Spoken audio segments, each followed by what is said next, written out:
Guys, if you're looking for style, comfort, and versatility, check out the latest collections from Versed. Whether you're hitting the gym or tackling your daily routine, Verst's wide selection of menswear blends proven performance with a functional and classical look. Their new fleece collections are designed with premium fabrics, the perfect layered style that keeps you feeling good and looking even better.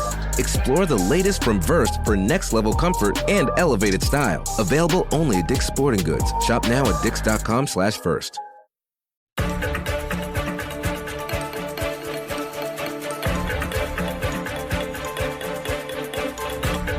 It's the Larry Kudlow Show. Free market prosperity starts here. Now, here's Larry Kudlow. Welcome back, folks. We're going to talk some economics and some international stuff with the great Steve Forbes, chairman and editor-in-chief of Forbes Media. Steve's latest book is Inflation, What It Is, Why It's Bad, and How to Fix It. Thank you, Steve, for coming on weekend. We appreciate it very much. Thank you. Good to be with you. Always. I want to talk about some international stuff. There's a story in the paper. Trump weighs options, including airstrikes, to stop Iran's nuclear program. And now, of course, Israel has hit Iran. Israel almost, randomly at will can penetrate their air defenses. But Trump himself is thinking about that. And now that Israel's done so well, they've basically knocked out so much of Hezbollah in the north and Hamas on the south. It looks like a mop-up operation from here. Maybe there's a deal cooking, maybe not. But anyway, what do you think of that? Should Mr. Trump, take a kind of hyperactive approach to Iran? Absolutely. Iran's whole nuclear program, which would be a devastation in terms of world stability, that should have been done 10 or 12 years ago. Should have been done by Bush, should have been done by Obama.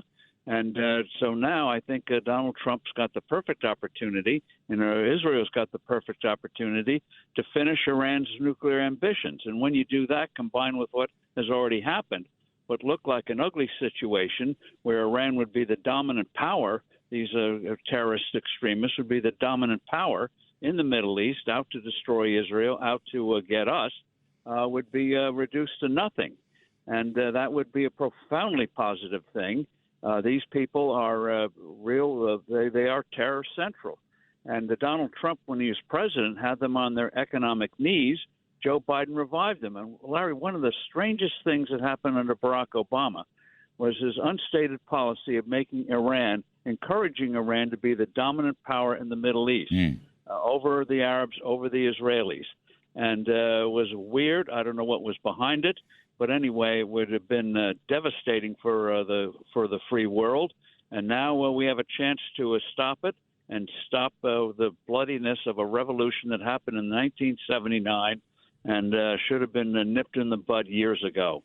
I mean, when you look at it, what Israel has done to cripple Hezbollah, which is an Iranian terrorist state, and then Hamas, and now Assad has fled to Moscow, so Syria was a buffer zone between Iran and Israel, and the Iranians backed Assad all these years. Now he's gone. Even the Russians, I was just reading in the paper, Steve, Russians are pulling out their, I think, military equipment and their air base. They're going to vacate it.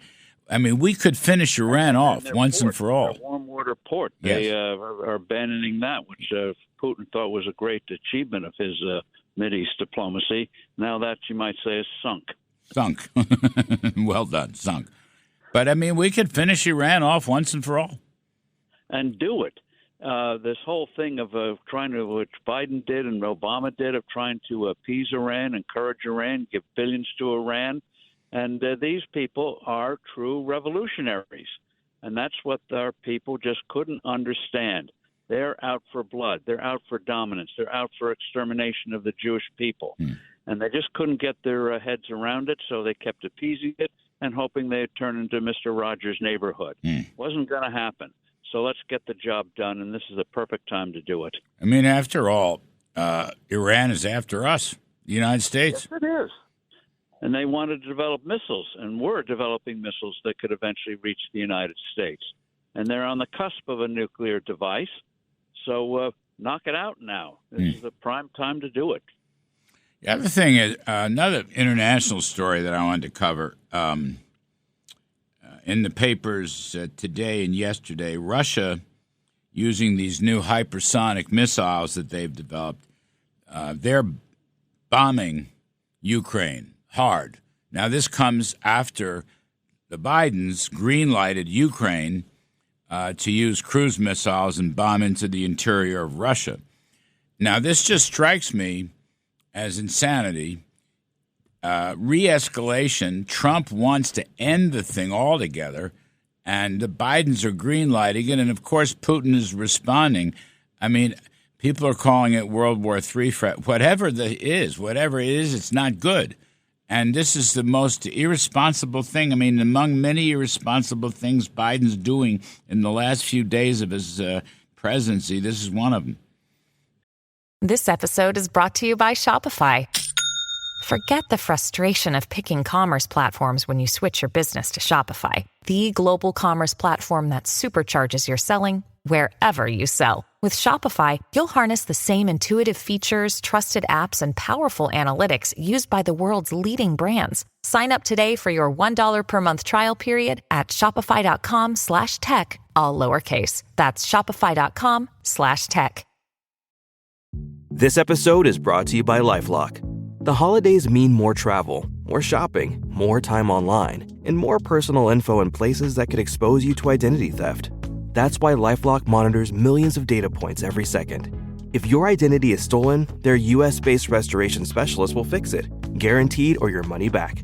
Get more holiday fun and less holiday worry with LifeLock. Save up to 40% your first year. Visit LifeLock.com/podcast. Terms apply. Well, one of the things and I think Donald Trump recognized it, I hope he does, is that Putin is like the Iranians. He has ambitions in Europe. He has ambitions to destroy NATO and throw us out as the dominant power in with Europe. And so I think he's going to have to be more patient than he wants to in terms of getting a deal. He's got to make it clear to Putin that a deal must include guarantees for Ukraine's independence, not promises like Munich in 1938 with the Czechoslovakians, but real. And that may mean having ultimately, this sounds strange today, but ultimately having the British, the French, and especially the Poles, because they're right at the border, having a strong military presence in Ukraine. So whoever succeeds Putin, forget about taking Ukraine. It has got, and it's better than a NATO guarantee, having bases there, not as a tripwire, but as a substantial deterrence. And that way you can get a peace.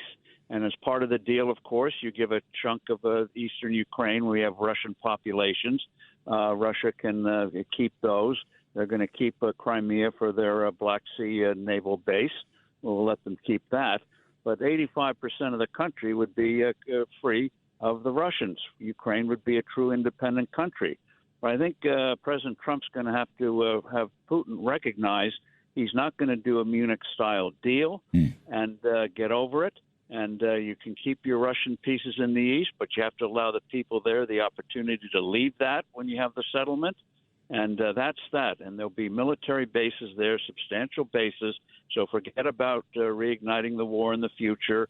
And that way you can get a durable peace, not just with Putin, but whoever succeeds him. Is it too soon to invite Putin and Zelensky to Washington, D.C. and try to hammer something out?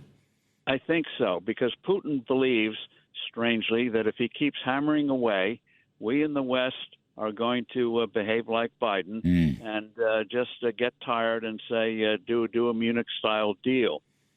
So once what I think President Trump has to do is make it clear to Putin that as much as he may love him, but, whatever personal relationship they have, in terms of a diplomacy, Ukraine is going to be an independent country. Get over it. Yeah. And we're going to take the steps to make that independence. And once Putin realizes he's not going to roll Donald Trump at the negotiating table, then you bring them together. But you got to disabuse Putin, just as the Israelis disabuse the Iranians.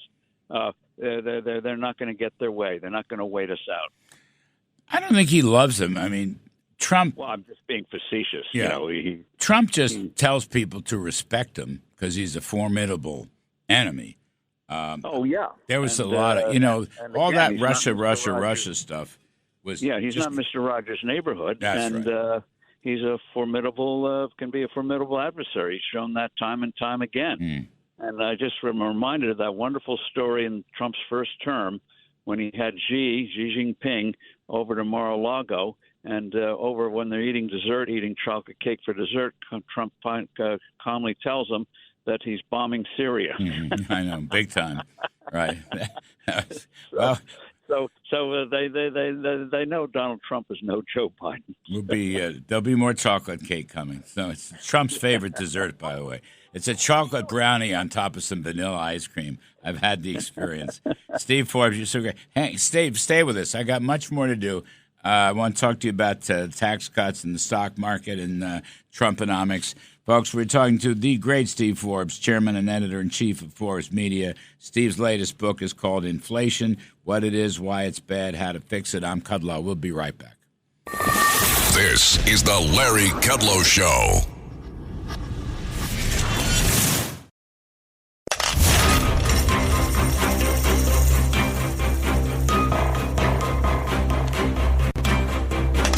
Now, back to the Larry Kudlow Show. We are talking to the great Steve Forbes, chairman and editor-in-chief of Forbes Media, and Steve's latest book, Inflation, What It Is, Why It's Bad, and How to Fix It.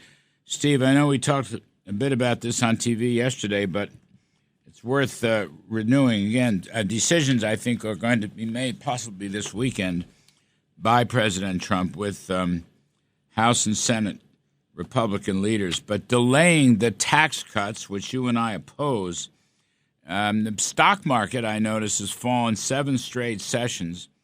Dow's lost about 1,200 points. Prior to that, in the euphoria of November 5th landslide, stocks have gone up nearly 3,000 points. I think a lot of it has to do with potential delaying the tax cuts may never happen. And in fact, the tax bill may never get extended if they wait on it. And people are scratching their head and thinking, why are these politicians doing this?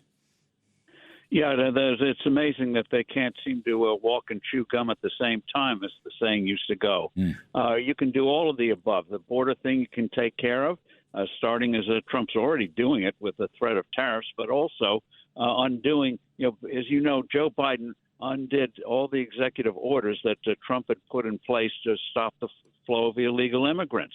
And Joe Biden undid them. So now we have to undo, and Trump can do it with a stroke of a pen, undo the undoing of of Trump's original executive orders. I think there are 94 of them Biden got rid of. So he can take care of the border at the same time. But in the meantime, and we've discussed this, Jason Smith, the head of the Ways and Means Committee in the House, is ready to go on doing a big bill. It's the senators that seem to be weird about it. And they should not only renew the tax bill of 2017, but substantially expand it so you get a booming economy.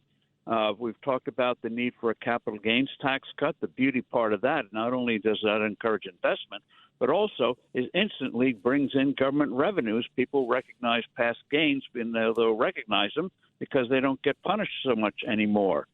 And in terms of, yes, we'll do tips, we'll do Social Security and those things that the president had promised. But one way to deal with the personal income taxes is you can knock off a couple of points on those brackets, but also substantially expand the scope of those brackets. For example, you go to 12% from 10 to 12% at the $23,000. Knock that up to $73,000. Add $50,000 to each of the brackets and cut off a couple of points.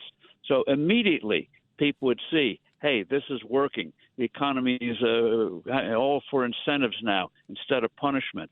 So go big.